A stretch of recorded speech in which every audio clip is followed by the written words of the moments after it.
And I always tell people that your business is only going to be successful if you figure out how to help others. That's what business is all about. All of business is about helping other people. And you got to figure out what is the big problem that they have and how you're going to help them solve it.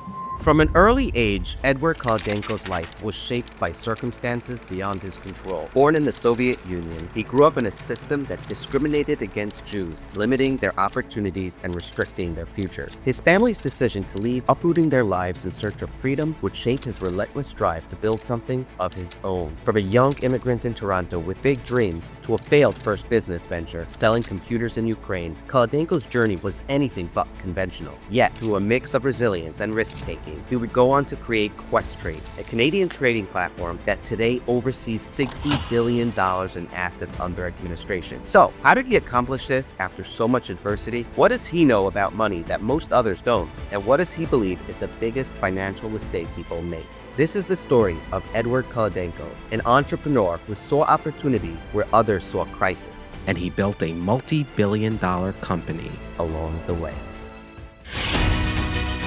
Being a Jew, awesome. Managing personal finances, not so awesome. Welcome to Kosher Money. We're here with Edward Kholodenko. Did I pronounce the last name correct? Correct. Okay, good. Edward, tell us way back when, we'll start from the beginning, where were you born and what was it like growing up? So I was born in the Soviet Union, what was then the Soviet Union. Today it's known as Ukraine, Kiev, Ukraine, way back when. And that was the first almost 5 years of my life. A quick story my mother told me. I wouldn't remember it. I went to kindergarten. I wasn't old enough to start school yet. I was a rambunctious kid. Wasn't always the friendliest to the other 5-year-olds. One day, my parents get called in, my mother, and back in those days, in the passport, it used to say nationality. So if you're a Russian, it would say Russian. If you were Ukrainian, it would say Ukrainian. If you were a Jew, it would say Jew. And my mother would get called in there, and they asked for my passport. And right away, my mother knew what the story was, what they were trying to figure out. After that, we immigrated. We left. So things were starting to brew. Things were starting to brew, yeah. She figured out my life wasn't going to be so simple. Uh-huh. So where'd you go from there? So my parents decided we were leaving the Soviet Union, and we ended up living in Italy, just outside of Rome, for about 6 months as we applied to go to other countries. And here we are. We ended up here in Canada, Toronto. Toronto. Wow. Okay, so 6-year-old, 7-year-old, you're in Toronto. What happened from there? Were you married in Toronto? I mean, was it all throughout Canada? No, so I grew up in Toronto. My father is an engineer, and we were fortunate back then that engineering jobs were high in demand, as they are today. And he was able to get a job, nuclear engineering, power station engineering. Toronto and Ontario and Canada needed power, and so he worked at a large engineering firm. And so I grew up in Toronto, kind of like an immigrant family, but he quickly built us into kind of, a regular middle class type of upbringing. Wasn't opulent, but it was comfortable. I went to the University of Western Ontario. Today it's called Western University, out in London, Ontario. I finished with a BA there in the great discipline of geography. Mm-hmm. It helped me a lot in my career. And by the way, the reason I went into that is because I wanted to develop big skyscrapers in downtown Toronto. I wanted to be a big real estate developer. I ended up building nothing other than businesses, but it was the dream, and it's a bit of another story. The economy crashed, and so we'll talk a little bit about that. Sure. So what level of religious observance did you have growing up? Was your family always Orthodox? No, the Soviet Union unfortunately robbed the Jewish people of their religion, and it was the only the very, very brave and very devout that managed to keep it over there if you weren't afraid of going to Siberia. And I have a cousin here who lives in Toronto, actually. Both parents were in Siberia. Wow. Yeah, and so they would strike fear into the heart of most Jews there, and it wasn't something that was to be practiced openly. Although my grandfather, he happened to go to Cheder because he was born before the revolution, so he had some Judaism, but it was practiced very, very quietly in a corner. It wasn't given over to my mother, and so I grew up not in a religious family at all. At what point did you become religious? So that's an interesting question, because it's not like, you press a light switch and the light goes on. It's a journey, and I feel I'm still on the journey, and it's a lifelong journey of working on yourself and on your surroundings, and growing and learning and improving. And you start with degrees. You start with one small thing. You start keeping kosher. You start keeping Shabbos, and maybe you don't do it the full way exactly according to halacha, but it's the way that you know. And as you learn more, you improve on it, and you grow with it. And so eventually end up with a beard like this. Yeah, we'll get to it, because you used to have a smaller beard. I did. What was the impetus to grow it out? So you learn things, and I bought a book. Actually, that book was given to me, and I realized that you're not supposed to touch your beard. I think Moshe Rabbeinu probably had a beard.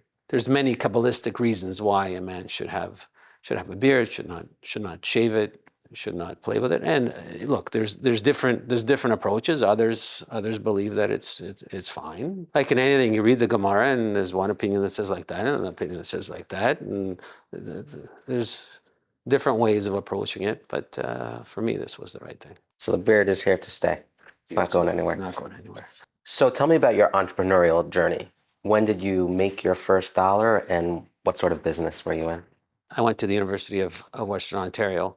And while I was there, interesting things started to happen in the world, much like today, where sometimes there's disaster, and sometimes in that same disaster there's opportunity. And so when I was in university, what was going on was very fascinating. First of all, the first McDonald's opened up in Moscow, and it happened to be McDonald's of Canada. And that was a very big deal. And it was covered all over the news, and you would see big lines all over that. And shortly thereafter, the Berlin Wall fell. Gorbachev came to power in the Soviet Union, and he brought liberalization to the Soviet economy. He allowed some private enterprise. He allowed some business. Things started to open up over there. And I was watching all this very intently while I was, in university from my apartment there. And when I graduated, as I said, I wanted to build skyscrapers in downtown Toronto. The economy completely collapsed. It was the first Gulf War. And as I was graduating, the real estate market was completely decimated. There was nothing going on. And so I started sending out resumes to all the big developers here in town. And I got absolutely no responses. It was awful. It was terrible. Here I am. I graduated. I'm finally ready to enter the big world. And seemingly nobody wants me. What am I going to do? It seems like disaster. I can tell you this, the best thing that ever happened to me. The hand of God guides you, and you see it, now from the lens that I have today, looking back, you can see that it was absolute divine providence. Because why? I needed to make kind of my own business out of it. What did I do? Because I was so interested in what was going on in the Soviet Union at the time, I decided that I know the language. We had some relatives there still, and I'm Western educated. Maybe there's something that I have to offer. By the way, I had no money. I had lots of time and no other commitments. So, what was my downside? Didn't really have much. So I decided I was going to go over there. The first idea that came to mind was I'm going to sell personal computers. What year was this? This was end of 90, beginning of 91. Were you married at the time? I wasn't. Not yet. Married. Okay. Not yet. But you're in your 20s, I would imagine. I'm in my 20s. I was 21. Not right now. I mean, looks like he's in his 20s, but yeah. Back then. Right. So where'd you go, and were you successful with the computers? So the government had a plan. They had a youth venture loan, what they called, young entrepreneur loan. And I applied to the bank, and I wrote a big business plan, and I sat with the loan officer, and I felt like, very important. I'm 21 years old. Right. And they gave me the grand total of $7,500. And I took the $7,500 and I'm thinking, okay, So how are we going to spend this $7,500? I need to go to Hong Kong because I figured that's where I'm going to get the computers. At the time, it was just the beginning of the PC era, early 90s. So I'm going to go to Hong Kong. So what I did was I contacted some manufacturers over there. I set up some appointments. I bought myself a ticket. I flew over there. Back in those days, I'd buy this big honking computer. It was, the size of a suitcase almost. They were really big back then and heavy. I lugged it all the way back, spent half the money on the ticket and on the computer going there and back. And then I spent the other half going to Moscow. And I brought it to Moscow. I didn't sell a single computer, not one. You still have them in the garage. I don't think so. I think we left it back there. I think we probably used it for my own kind of office needs when I was there. But in any case, didn't sell any computer. Again, the hand of God guides you along the way. And by the way, I wasn't what you would call religious yet. I wasn't yet observant. So I met some people that were from Uzbekistan. During this time, when I arrived in Moscow, I arrived on a Friday. And on Monday morning, Sunday to Monday morning, there were tanks in the middle of Moscow. That's how my career started. They tried to overthrow the government while Gorbachev was away on vacation. Wow. As it happened to be in Crimea at the time. Welcome to Moscow. Yeah, welcome to Moscow. So my parents are here in Toronto, watching everything live on CNN. In the meantime, all the phones are cut off. The airport's closed. There's ballet playing on TV and classical music on the radio. That's the extent of what people knew what was going on over there. But me being in my early 20s, being very curious, I decided, well, maybe we should figure out what's happening. So we decided to go into the center of Moscow. Here I am walking down towards this McDonald's that we spoke about earlier, which is just a stone's throw from Red Square. You could literally see it. And I'm walking on the main street, and all of a sudden I look up and the sidewalk starts to shake from underneath me. And I couldn't believe it. There was a column of tanks heading down the main street towards Red Square, and I could see how these tanks were churning up the asphalt. I'm a kid who grew up here in Toronto. I've never seen this much military equipment being, deployed all over the place, especially in a city like Moscow. And as we started walking, Moscow is a very old city, so they have some very old and narrow streets, and you could see the whole center was blocked off with these soldiers. The old grandmothers were walking with all their stuff, and they were screaming at these soldiers, "What do you want to do? You want to kill us? I almost felt bad for the soldiers. I don't think they wanted to be there. Anyway, the whole thing was over in 3 days, and ended up staying. Just a few months after, the Soviet Union fell apart completely. It was over. All the countries that were underneath the Soviet Union, one country became 15.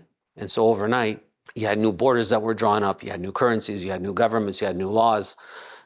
Everything that used to be one inside the Soviet Union, all of the systems and all of the connections that were in place between the factories and the governments was severed overnight. And because of that, now all of a sudden, in a planned economy, they would tell you, you make this many widgets and you send it to that factory, and that factory then processes those widgets and sends it on to a different place. None of that existed anymore. What we decided to do is the people that I had met, Uzbekistan had as its main export cotton. They would grow cotton.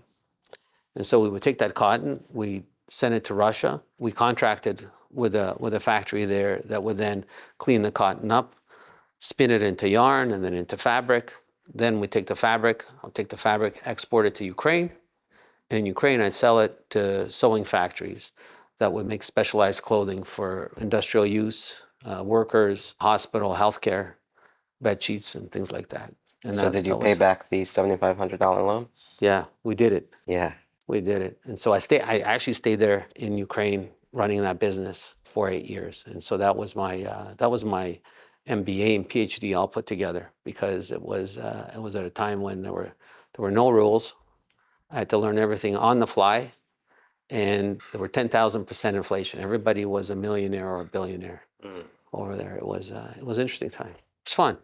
And in the middle of it, I got married. Oh, in the middle of it, you got married in Ukraine? Where did you get married? My wife is, she was born in Ukraine like I was, and she also left as a child with her parents. They immigrated to Israel, and then they immigrated to New York. She grew up in Queens, and so we got married actually in Long Island. Gotcha. So 8 years, is that around Y2K? Are we in the 2000 range at the end of that 8 years? Or is... Yeah, so we moved back here. We're expecting our eldest son. Okay. Decided that we don't, I decided I want to raise a family over there. There's a set of risks that I would take when I'm on my own, responsible for myself. But when you're responsible for a wife and now a child coming, there's certain risks you don't want to continue with. Even though you had a somewhat flourishing business. The business was very successful. Yeah. It was the largest of its kind in Ukraine. We did very well, thank God. So what do you do with that? You sold the business? Interesting story also. I had buyers lined up for it as we were preparing to move out. And then something called the Russian Ruble crisis hit. It was the late 90s, 98. There was a hedge fund that was highly leveraged in sovereign debt, and it caused a contagion throughout the emerging markets. They bet wrong. The short story is they bet wrong. I think it was called long-term capital management. I don't know if you've ever heard of it. This was late 90s. The ruble plunged. Many banks ended up in big trouble. Sounds kind of like 90. It happened again in 10 years. The buyers fell away. They weren't able to do it. So I salvaged what I could out of it. I sold, liquidated everything. The baby's coming. We're not staying. And so we ended up moving back here. And so I found myself back here. Maybe you've considered innovating a whole new way of operating your business, but dismissed it that it was just too hard. Time lost is profit lost, and scaling feels impossible. That's where BitBean comes in. Love the name. BitBean specializes in custom software solutions that solve your unique challenges. So whether you're in healthcare, real estate, retail, or any industry that's drowning in data or complex processes and workflows, their expert team will work with you to understand your needs and create a better in-class system tailored to your business. Send my regards. I'm Ellie. Use my name. One client, a therapy company, was overwhelmed with managing fieldwork, government forms, and a back office workflow. Ew. BitBean built them a custom solution that streamlined everything, saved them time and money. It's time to stop chasing information and start innovating. Visit bitbean.com to see how they can help your business scale smarter. That's bitbean.com. Custom software solutions that work for you. Link and info in the show notes. Enjoy. When it comes to giving, it doesn't matter if you're donating $10 or $10 million. Everyone starts somewhere, right? Charity is something that unites us all in a shared purpose of helping others and uplifting our communities. Whether you're giving or receiving, we're ultimately one, right? We're connected by the values of generosity and compassion. And that's where the Donors Fund comes in. They believe that giving should be simple, impactful, and strategic. They provide tools to manage your charity smarter. It centralizes everything. We're still in the beginning of a new year, so now is the perfect time to set your charity goals and maximize your impact. And with the Donors Fund, you have just that. You can plan your giving strategically, ensuring every donation is as effective as possible. If you're holding appreciated stock, consider donating it instead of cash. You can avoid capital gains taxes while deducting the full fair market value, making your giving both tax efficient and impactful. The Donors Fund platform streamlines your giving journey with personalized support, flexible donation options, and tools to maximize your impact. Awesome mobile app. Whether you're supporting a local yeshiva or a global cause like Colel Chabad, or planning a legacy of giving, the Donors Fund helps you give with purpose. Start the year by setting up a donor-advised fund and experience the flexibility to allocate your donations thoughtfully throughout the year, all while enjoying significant tax benefits. Oh, and it's free. So whether you're just starting your journey of giving or managing a large portfolio of charity, the Donors Fund is here to help. Visit thedonorsfund.org/kosher money. The link's in the show notes, and make your giving more impactful for yourself, your family, and your community. The Donors Fund, giving smarter together. And now back to our great episode. I'm noticing this godly pattern in that before a rise in your life, there's disruption, right? Where the disruption might be deflating for a certain amount of time, but then you're looking, or you're trained at this point to look for the opportunity, right? Like, what can I do? Fantastic. I'm glad you spotted that. Yeah. Because now looking back on it, you see very clearly the hand of God, how that works, because at the time it seems a disaster, but it's not really a disaster. So I'll tell you another thing. When I started Questrade, I started the business, we opened our doors we got the license in April of 2001. The first trade we did in June 2001. And then what happens in September? 9/11. 9/11. Right as we opened our doors, markets closed, and on top of that, the market imploded. Day trading imploded, which was kind of the impetus to start the business. People thought I had lost my marbles, but here we are, thank God. So. And what was the impetus to start Questrade? I imagine you did see opportunity, but what was the genesis of that? When I was in Ukraine, there were 2 English language channels available to us back in those days. And so one was the BBC, which was the regular news, and the other one was CNBC, financial news. You're talking about the mid to late 90s. So it's the beginning of the internet.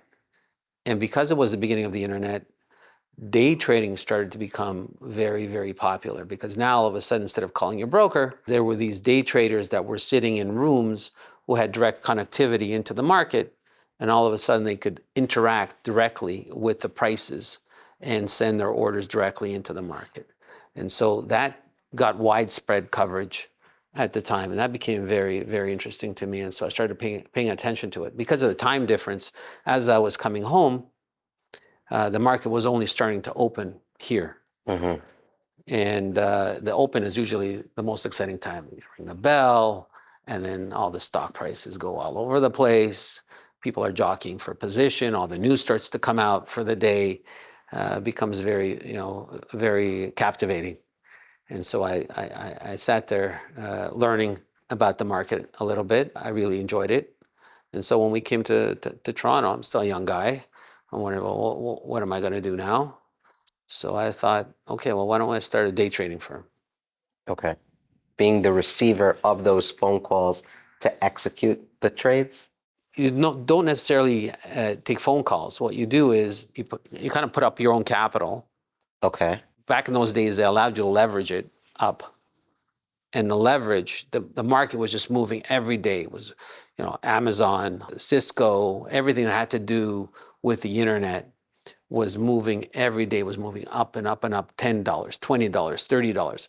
And back in those days also, stocks traded not like they do today in differences of a penny on the bid and the ask. They would trade in increments of 1/8 of a dollar. 1/8 of a dollar is 12.5-cent spread. Uh-huh.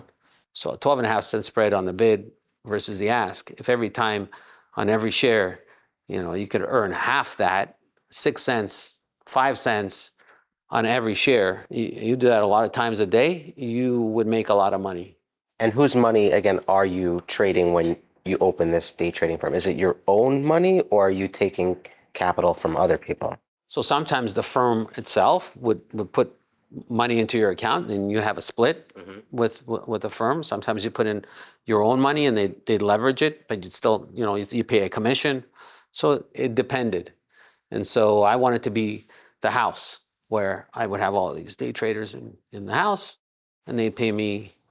I wanted to sell the picks and the shovels rather than digging for the gold myself. Which is interesting, because someone who's sitting in Eastern Ukraine watching CNBC and you find it captivating, you might roll up to the eastern shore of the US and run straight to Wall Street and put on one of those jackets. And you didn't want to do that. You wanted to almost manage the arena versus be an active trader, right? Yeah, because I realized early on that all you have is the time. So if I'm working for myself, there's no way to leverage that. I wanted to leverage other people's time. That's the only way you can run a business at scale. And we'll get into that. So you open up a day trading firm.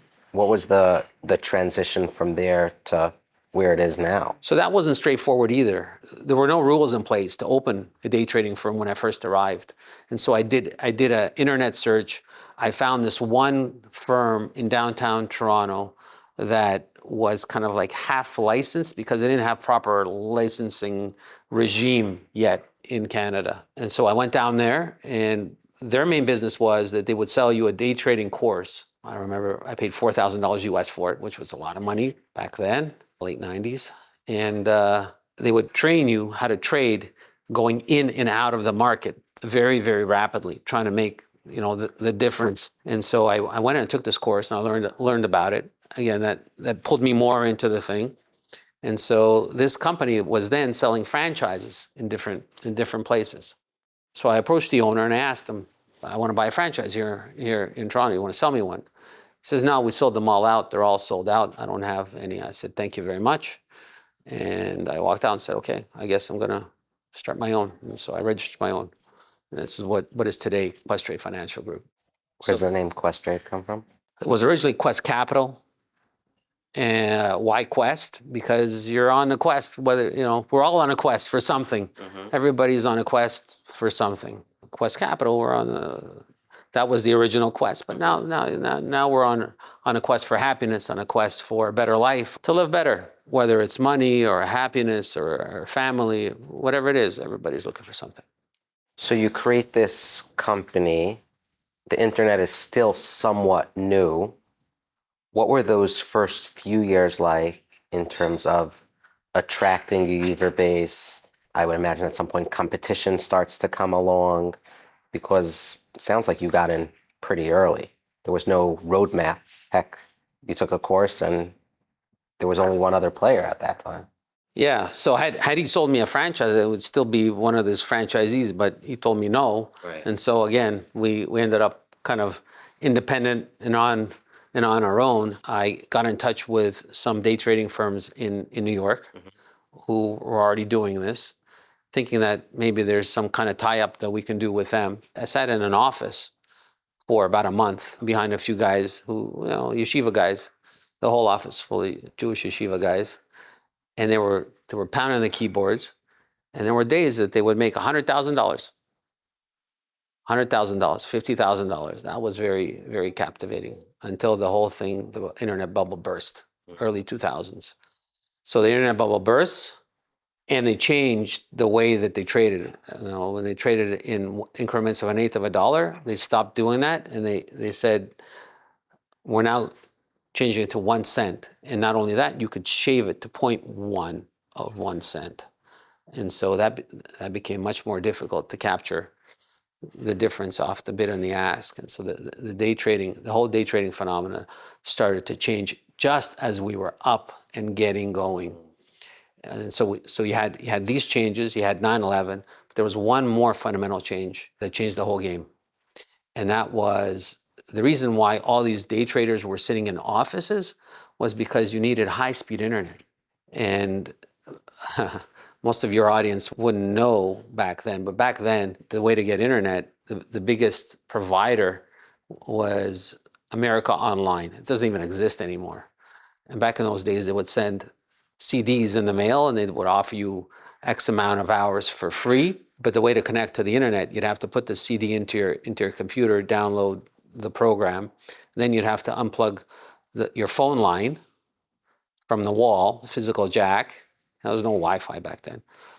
Unplug it from there and then plug it into your computer. And then they had this thing called a modem. And the modem, they give you a whole bunch of list of numbers as long as your arm. And then you have to dial in and listen to the tone. And if you were lucky enough to connect, then the internet would start to load. It might take you half an hour to load the page. Not half an hour, but a few minutes for sure. A few minutes for sure. So it was very, very slow. Obviously, if you see how stocks move and the prices that move, it's not possible to trade on a connection like that. And that's why all these traders were sitting in offices, because what they would do is they would get higher speed internet. Back then it was bonded T1 lines. They would take many, many phone lines together and they put them together. But that was very expensive. And the only way to do that was to take it into an office. Take it into your house was prohibitively expensive. People couldn't afford to do that. So if you wanted to trade, you had to trade physically from an office location. And that was our original business plan. Our original business plan called for 30 very, very highly active traders sitting in a physical office. What changed was cable, high-speed internet from home. And all of a sudden, this new technology transformed the whole business. You no longer had to be in a physical office. You could do it from your house in your pajamas if you wanted to. I had to adapt the business plan on the fly. Again, God guides us. He puts us in touch with a division of what became Charles Schwab, which is the largest online broker in the world. 12 or 15 trillion dollars in assets today. Back then they were small, but they're still huge. And they had managed to buy a day trading firm back then called CyberTrader. That was the beginning of their active trader offering into the market. And they paid back then $500 million for this thing, but it was the best software available to day traders on the market. And so we made some connections with them, and we ended up being their only licensee in the world for this CyberTrader software for 5 years.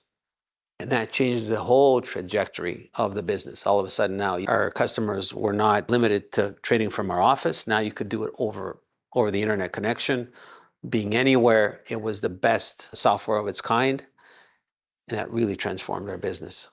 And from there, we kept going. Now, today it's all our own technology. We don't license any technology. Okay. But in the beginning, it was licensed. What were some other hurdles over because that's, in the O's, right? This is before '09. Yes. What was that like? What was '09 like as it relates to the business?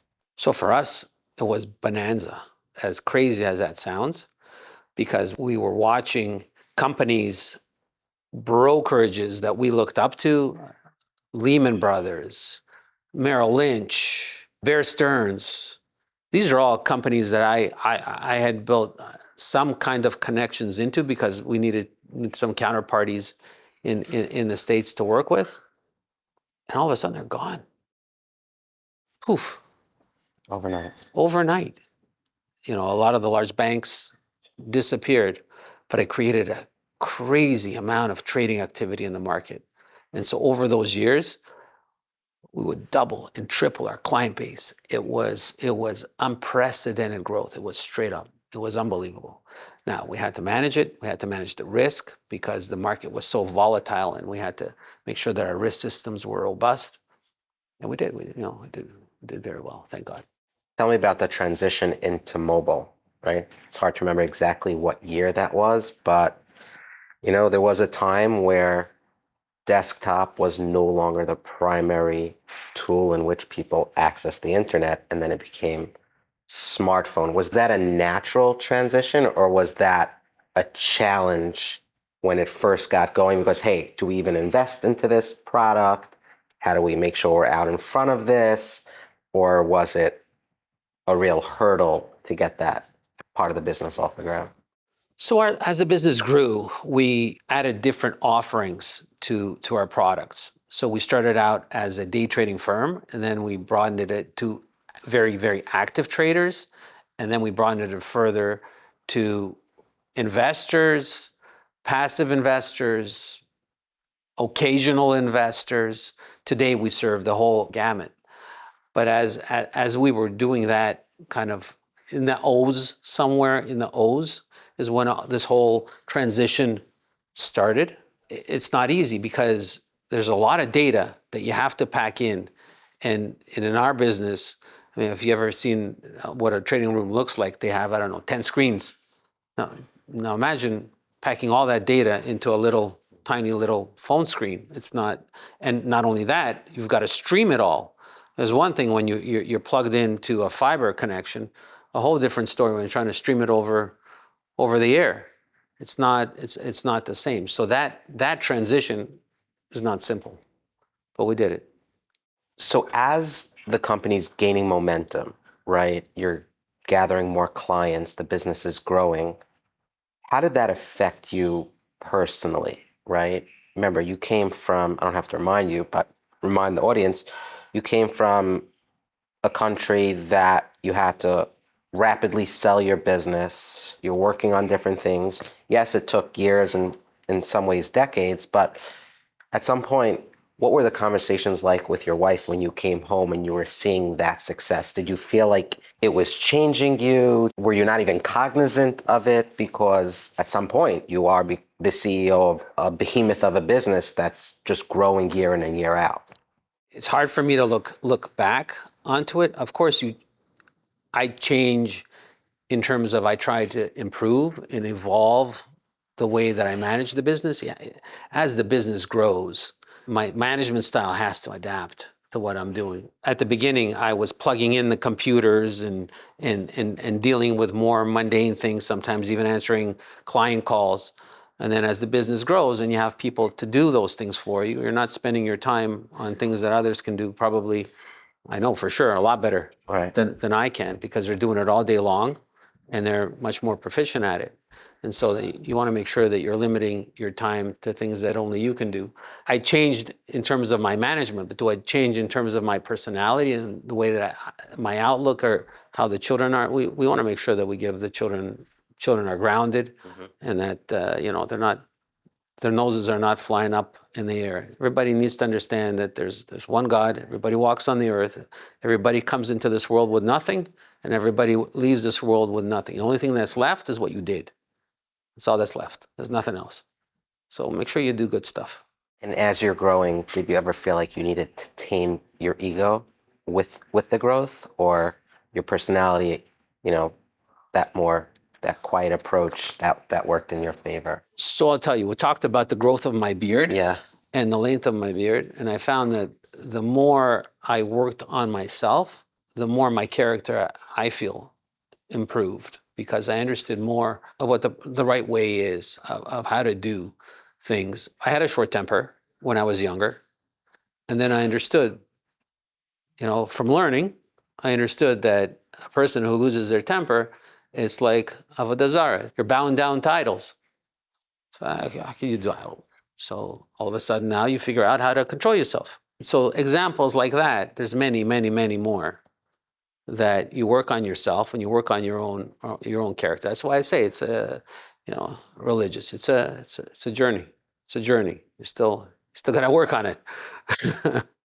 There are some entrepreneurs listening that have businesses, and they're between the phase of plugging things in versus starting to delegate. Was that a challenge for you? Because for some business owners, all they've done their entire life is doing, and now they're being asked to take a step back and overseeing, and there's a natural friction for certain personalities. Was that difficult for you? And what's your advice to people that do find it difficult?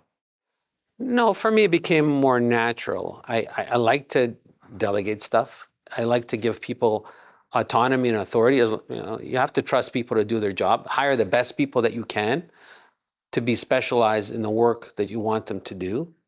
Trust them to do it, and just let them go. And then hopefully they surprise you. Because if you're involved in every single detail, again, you've only got time. Time is, on the one hand, it's an enemy. On the other hand, it's also a friend. It depends on how you use it. You have to be judicious. If you want your business to scale, make sure you're using your time in the most efficient way possible. You're not able to be everywhere. That's why you have other people to do it. I tell people that, if I have to do it, then what do I need you for? But if you're here, then you should do it. And so you have to keep offloading things so that you can focus on growing the business and working on the business, not in the business, on it. You mentioned the value of time. I always wonder if Warren Buffett, now with all the success he's had and the age he is at, would he trade it all to be 20 years old again, right? And then, we talk about time and the value of time as it relates to compounding, right? Time is such a precious commodity that, for young people, you really don't appreciate it until you get older, right? Exactly. And then you understand how fast it passes. It flies by so quickly. And for me, it was just Shabbos. So we're already at Shabbos again. Where did it go? And so you got to make sure that you maximize everything that you do in between. You got to make sure that you maximize. When people approach you and they say they are starting a business, what are a couple of pieces of the advice that you give to them? Maybe something that you made a mistake, learned the hard way, that you would say, hey, listen, when it comes to this, keep this in mind. What comes to mind? First thing would be personality. Make sure that you know yourself, because starting a business and being an entrepreneur is not for everyone. You have to have a certain mindset and a certain personality if you think that you're going to be successful. You have to make sure that you're going to persevere. There's no plan B. Some people say, well, if this doesn't work out, then maybe I'll do that. I always tell people, no. You're either in or you're not. You're not creating plan Bs here, because otherwise you've got one foot out the door. Like you've lost before you started. So you got to be all in, completely in. If you're committed to it, you believe in it, then you got to make it happen. You got to make sure you believe in it, because along the way, people will come and they'll try to talk you out of it. And they'll try, they might mean well. Your friends might tell you that, maybe you should do it like that, or maybe you should do it like that. But if you really believe in what you're doing, don't listen. Do it. Have people told you you're crazy? Sure. And they're good-hearted when they're telling you, right? Yeah, because they mean the best. Like, well, what do you mean you're doing this? That idea will never work. Yeah. But if you listen to them, you'll implode. Right. So you're just blowing in the wind at that point. If you believe in what you're doing, keep doing it. A quick break with a word from my friends at Twillory. You know what I love about Twillory's website. You never know what they've got cooking at any given time. It could be a site-wide sale, a flash sale, or a drop in coat prices. There's always something exciting happening. But here's what I do know.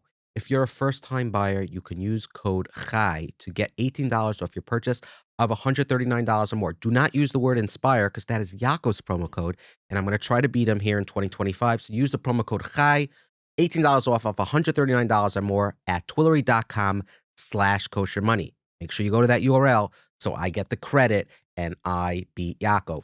I'm a huge fan of their vests. You've seen me wearing it, especially in the winter like this. It's perfect for staying warm and looking sharp. But hey, maybe you're listening to this in the summer of 2027 and wondering what they've got for the warmer months. Check out their air suit. It's lightweight, breathable, and stylish. And if it's 2027, they probably have a whole lot more in store. With Twillory, you're getting new clothing, new styles, and quality that lasts, so you don't have to keep running back to the store every few months. By the way, I heard they're actually building a new store, but we'll get more on that later. Go to Twillory.com/kosher money. You're welcome. Imagine being a child trying to focus on school or a play, but all you can think about is, will there be dinner tonight? And now imagine that stress compounded by the fear and uncertainty of war. For too many children in Israel, this is their daily reality. The anxiety of food insecurity, combined with the turmoil of conflict, robs them of the stability they deserve. They're children, for heaven's sake. But Colel Chabad is stepping in. They are Israel's oldest charity, and they are ensuring children have consistent access to nutritious food, even during times like this. When food security is in place, everything changes for the children. They can focus in school, build confidence, engage with their friends, and stress goes down. Self-esteem goes up. They thrive emotionally, mentally, academically, in all ways. Colel Chabad isn't just providing meals. They're providing hope, stability, and a sense of safety when it's needed most. You can be a part of this life-changing mission with just a few dollars or a lot. Visit kohelchabad.org/kosher money. Give the families the security they need and the children the futures they deserve. That's kohelchabad.org/kosher money. No dollar amount is too little or too high. Give, give, give. This money goes to an amazing place. I've seen it firsthand. I've been to their pantries in Israel. I see pictures, emails, videos all day and night. They are assisting because of people like you. Thank you. And now back to this week's episode. So Questrade has thousands of employees. Culture becomes so important because it's not like the early days. You can't dictate culture, right? You can't develop a relationship with the 5-10 people that when you first started. How do you manage that as you're growing? Because bad culture will crush a company. So it's really important to have a mission, a purpose. And again, for young people starting a business, make sure that you have a mission and a purpose. And I always tell people that your business is only going to be successful if you figure out how to help others. That's what business is all about. All a business is about helping other people. And you got to figure out what is the big problem that they have, what problem do they really have, and how you're going to help them solve it. And so if you help them solve it in an easy and elegant way, then they're more than happy to reward you for it with their business. And that's what all a business is about, helping others. And so you've got to have a mission. Our mission is to help people become much more financially successful and secure. We care about, really, really deeply care about helping others become much more financially successful and secure. And we hammer that throughout the business. Everybody who starts should be able to tell you that this is what they do every single day. And every action they take, they've got to be able to connect it back in. We have a set of values that we talk about. Again, it's very high level, but then there's, we can delve deeper in them. It's an acronym for IQ. I call it IQ Tech. It's kind of a guide of how we behave towards one another, towards our customers, respect, and purpose. You have to have all those things. And hiring managers know that this is what the company stands for. So we only bring in people that can reflect our mission properly. It's in every job description. We start every town hall with it. It's in every meeting room. We make sure that people get the message. Right?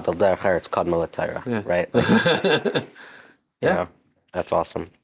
I've seen what you said when someone says, "Can I steal a few minutes of your time?" Let's tell the audience what happens when someone says, "Hey, Edward, I'd like to steal a few minutes if you could." I usually correct them. So in many meetings that we have, I'm very careful about language. Language is important. Now, most people will say, so if you say steal, I will tell you, we don't steal here. We don't steal. You can have it. You can borrow it. I'll give it to you. Whatever you like, but we don't steal. Love it. I have a question about raising the next generation, right? And this is a delicate question, but when you have generations that have money that maybe came from a previous generation, how do you advise people to instill the proper values, that drive that's in somebody that's in Eastern Ukraine that is looking at Chinese computer that they cannot sell, and the passion and the drive you had on that day can't be fabricated. That is real. But yet when you have families that have wealth, the kids saw it in their parents, so it's real, but then you have a third generation and then a fourth generation. What would you advise a family to do their best, with God's help, to instill that passion and that drive to be better and grow when there's no innate friction or natural friction because of that wealth? It's a great question. I think parents have to create opportunities for friction. The only thing that drives growth is struggle. The only thing that improves us personally as people is when we push ourselves out of our box. When you're in your comfort zone, life is too cushy.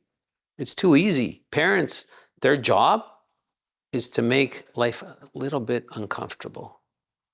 Yeah, I know that we want to do everything for our children, that we want to give them everything, that we want to help them with everything. God forbid they should fall, that we're there to pick them up. Sometimes it's okay. You can get a scrape. Get a scrape. That's how you learn. As long as you don't break anything terrible, you can get a scrape. You need to create opportunities to push that generation out of their comfort zone. A little bit, a little bit, a little bit. That's what creates growth. So you're against over-coddling? Yes. Yeah. Yeah, you can have a nice time, you go on a nice vacation, but there are times when you have to demand a little bit more. And they might not like it at the time, but they'll thank you later.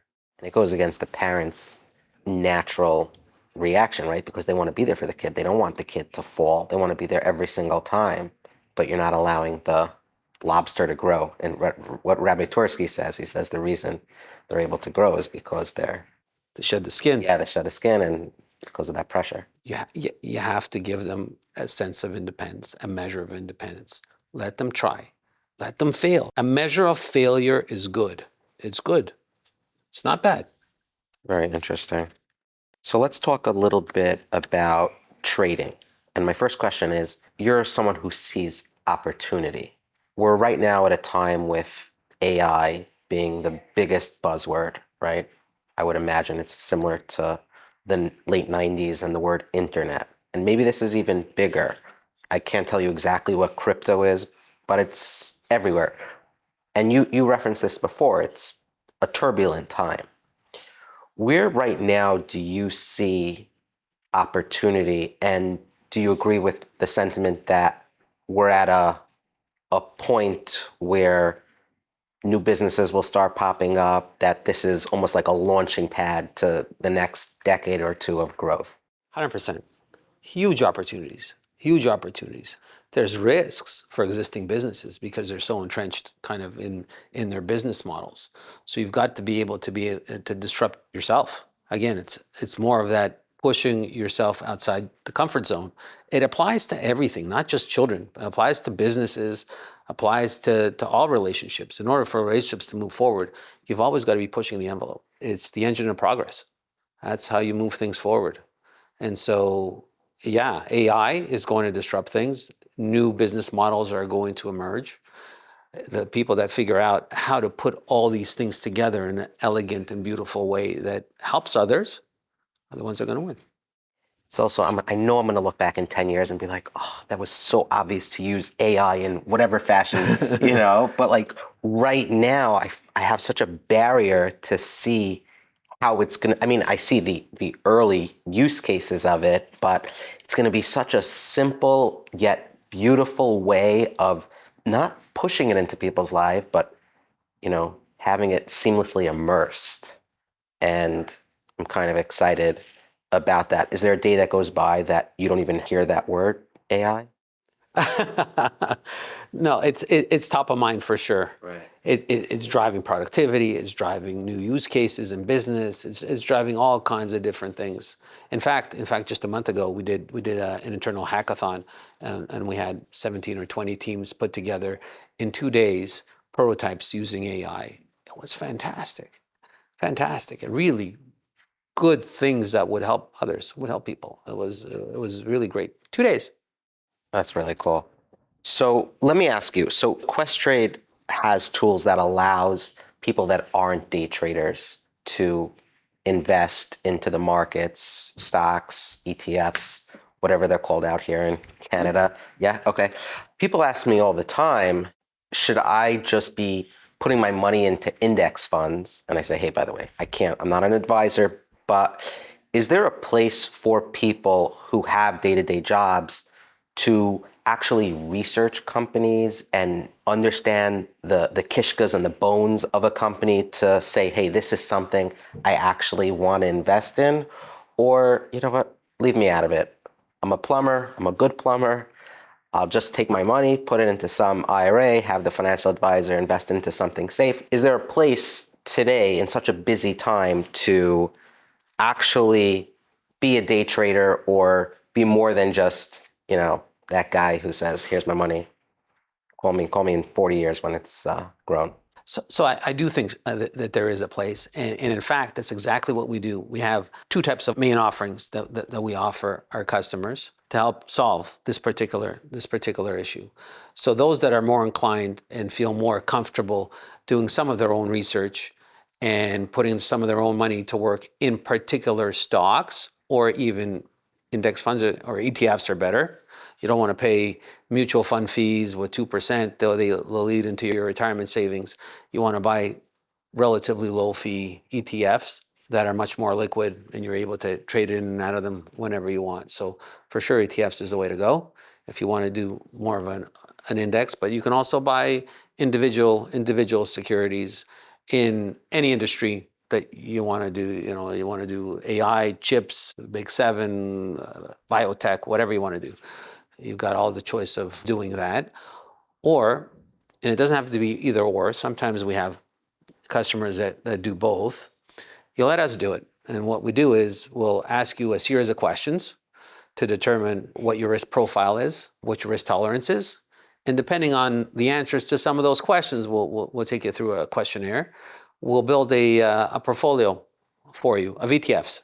In that portfolio, you can see what's inside each different portfolio depending on the risk. So there's different makeup depending on your risk tolerance. You have either more fixed income or less, more international securities, more U.S. securities, depending on the answers that you give us. There's a standard bucket, I guess, of 5 with minor variations. You touched on a growing pet peeve of mine, and that is hidden fees, right? When you purchase something and then you don't realize that 100% of your dollar is going towards the investment. And I do get this idea that you need to give a small percentage, but for someone that is new, and you touched on this, what should they be keeping in mind consistently to ensure that they're not being shorted out of their full investment? I mean, there's so many different trading apps and everyone's using all these different mobile apps and especially with crypto, you can purchase crypto and then there's a large fee in some of these platforms. How should someone be careful to make sure that they're not being taken advantage of? First of all, they should understand their own goals, what their own goals are. If their goals are to take on risk and to trade some of these riskier assets, you mentioned crypto, there's risky stocks that you can start, penny stocks that you could trade if you wanted to. Depends on what your goal is. You could trade options. There's all kinds of different avenues available to somebody depending on the risk tolerance and knowledge level. But definitely always look into the hidden fees. Make sure you're going through the website and you take a look at what the fees are that they're charging you on the back end. Sometimes they'll tell you it's free, but it's not really free. They'll charge you a foreign exchange fee, or they'll charge you an account fee, or whatever it is, depending on what it is that you're doing. Or there's a large spread on the crypto trade. Whenever you want to buy one crypto and you want to take your cash out, they'll make sure they gouge you for their share. It's nothing free. You got to pay for something. Right.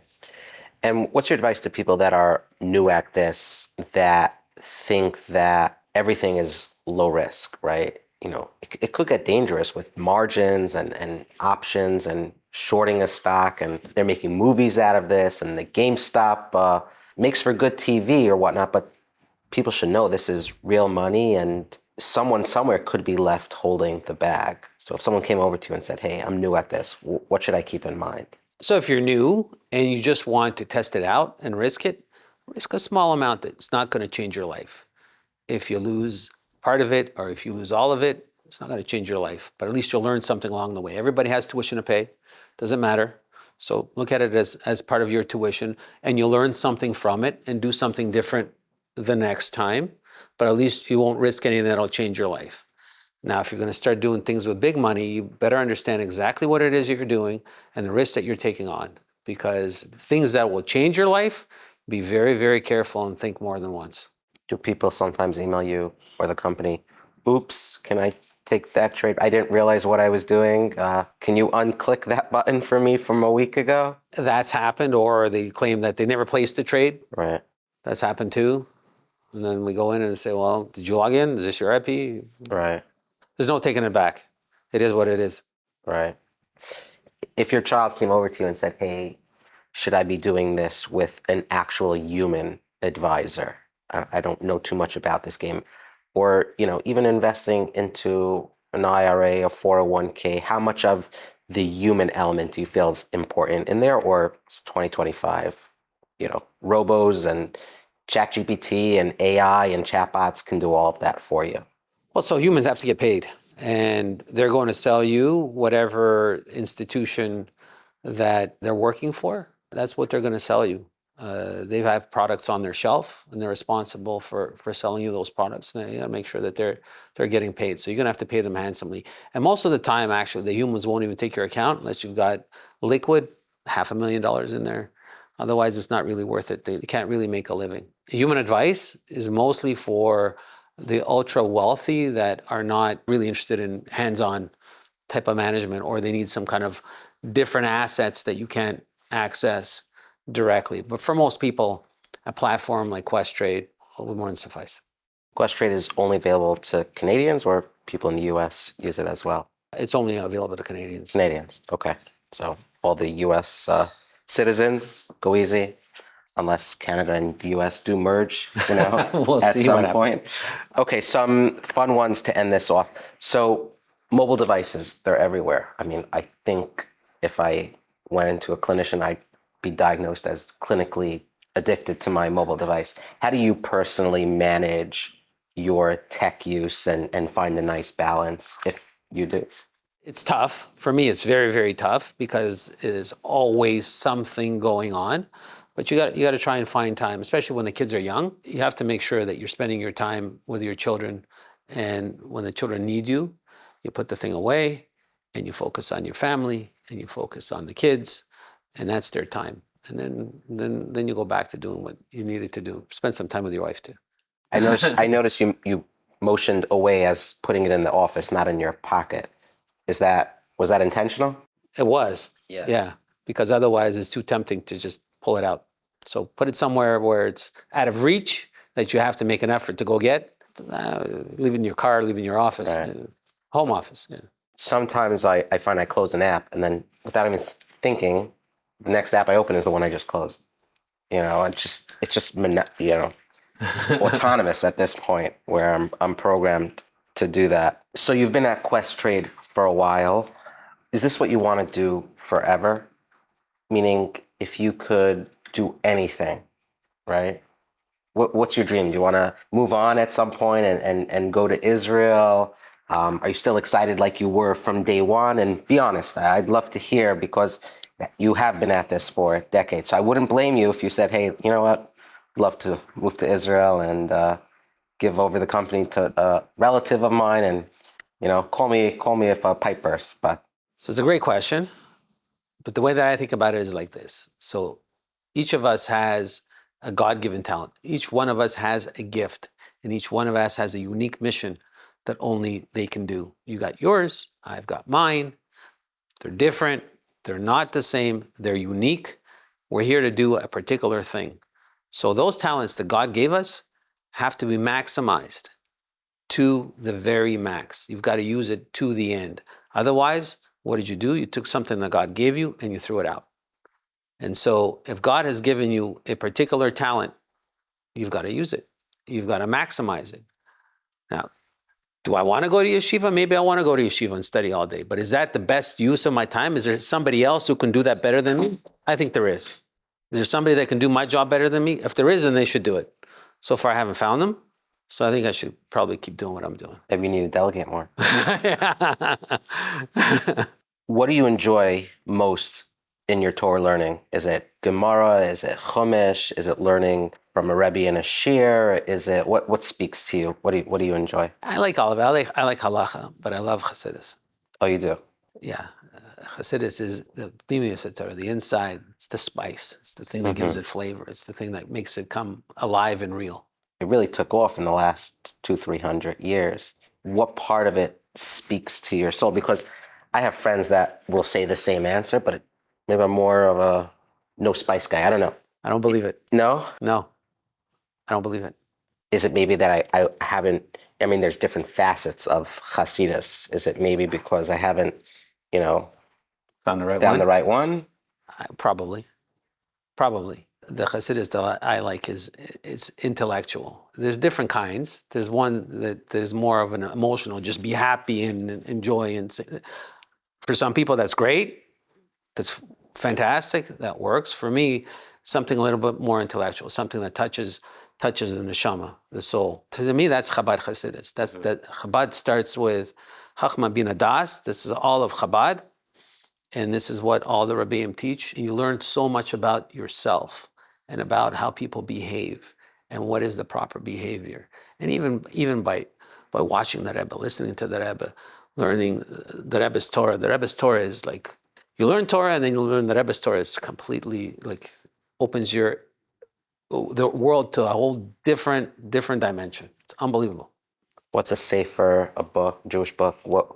What's one that speaks to you that if you said, hey, Eli, and we both have the same name, Eliyahu, but what's something that you said, hey, if you want spice, open up this sefer, open up this book? The foundational sefer of Chabad is the Tanya. And there's so many beautiful explanations that have now come out that makes it much more palpable, where you can understand. It's not so simple to understand. So you really need to study with somebody who knows it, but also study from a sefer that has beautiful explanations. And there are a few now that have come out with very, very understandable and beautiful explanations that really help people understand themselves, understand how to behave towards others, understand how to grow, and really it's a completely different mindset. It's a completely different mindset. One of the things that I love about it is that people say, well, how do you find a balance, between professional life and your home life and religious life? And what Chabad Hasidus teaches you is that there isn't a balance. It's all one. It's all together. It's all part of the same thing. It's all one. And so when you start your day with that understanding and looking that you bring godliness into everything that you do, you have to bring godliness into. It's a whole different life.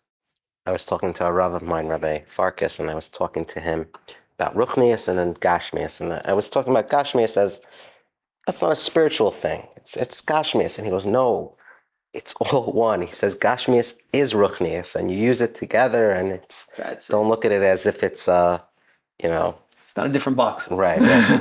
Right. Well, Edward, thank you so much. Really appreciate the time welcoming us into your home and all the wisdom you shared. Ellie, pleasure. Thank you. And that'll do it for our latest episode of Kosher Money. How awesome was that? If you'd like to be entered for the chance to win a free and awesome Dave Ramsey book, he has a brand new book coming out on business. You could pick that one or another. We'll pick 3 commenters who include one of the following 2 words in their comment. So use the word insightful or appreciate. You can use appreciation, some other form of insightful. Use the words however you'd like, and we will pick 1, 2, 3 of you to win a Dave Ramsey book. Congrats to the 3 winners of our $100 Amazon gift card. Usernames YDZ1818 on YouTube, Avi Spira, and Elio Zilberberg 171.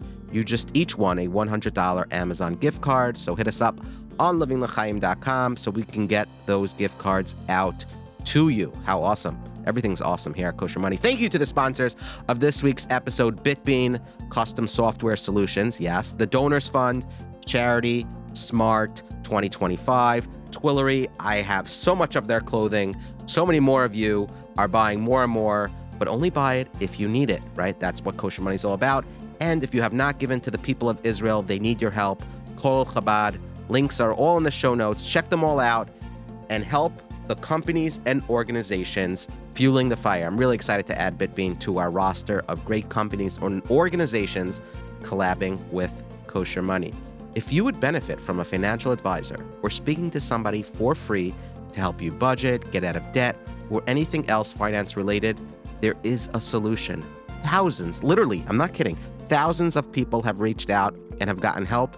And I looked at their last survey where they asked people if they were happy. 100% of the people that responded to the survey said they would recommend this to a friend.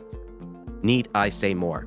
The OU's Living Smarter Jewish. Go to livingsmarterjewish.org and get the help you want or need. There's no shame in that. You want to help us out big time? Please visit Apple Podcasts or Spotify and rate us 5 stars. If you're watching on YouTube, please like and subscribe. It helps tell the magical algorithm to show the Kosher Money podcast to others, and that helps us keep the lights on. So thank you, thank you, thank you, thank you. On YouTube, we now provide premium membership where you can get early access to episodes and more. And like I always say, if you don't want to or you can't pay for the premium membership, who cares? This world is a hallway anyway. We're working on adding more perks to our premium membership, so look out for that. Until next time, keep your money kosher. Bye-bye. Living Lchaim.